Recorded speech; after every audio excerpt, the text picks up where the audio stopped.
Welcome, and thank you for your interest in Southwestern Yacht Club. I'm the 2022 Commodore. My name is Commodore Jorgensen. So people ask what it means to be a member of Southwestern Yacht Club. And you can't really talk about membership here without talking about volunteerism, because we are a volunteer-driven club. Despite our size, we're almost 1,000 members. We actually have staff only for very limited roles. The vast bulk of what happens in this club is driven by about 28 different committees that are made up all of members of the club.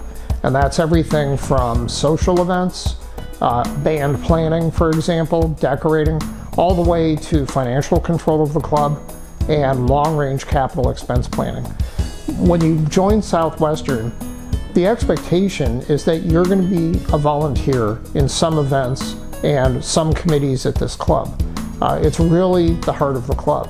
The upside to that is that also gets you involved in the club. It is a social club, after all, and that gets you involved, knowing other members, meeting other members, and central to the club.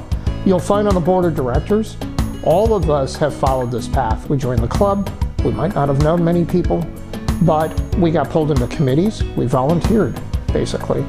And once we got into committees, we met more people, we started doing more stuff, we ended up a chair. Pretty soon we get asked to join the board of directors, and pretty soon you wind up as Commodore. So how did we wind up at Southwestern Yacht Club? About 18 years ago now. And the short answer is we were very competitive sailboat racers and had decided it was time to join one of the landed yacht clubs. And we looked around at them all. Southwestern is known as the friendly club, and it definitely lives up to that reputation. And what that really comes from is just the interactions of the members. I always like to say that a club is what you make of it. And that means coming down and being involved and helping create a culture and drive a culture forward. And you certainly see that here. We came in, we had been racing around San Diego. We knew the club somewhat.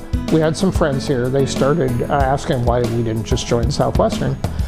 So we came in on an off night, sat down at the bar. And the way it works at Southwestern is if you do that, you suddenly have 6 or 8 lifelong friends, almost whether you want them or not. And the conversation here is all about boating, which is the great thing. There was an active conversation that night at the bar about how to fix your diesel, and that's very much our crowd. And we just knew it was home right there. And it's always been that way. Southwestern Yacht Club is going to be 100 years old in 2025. And by joining, you've joined a part of that legacy that stretches back to the early days of San Diego and on into the future. Congratulations and welcome aboard.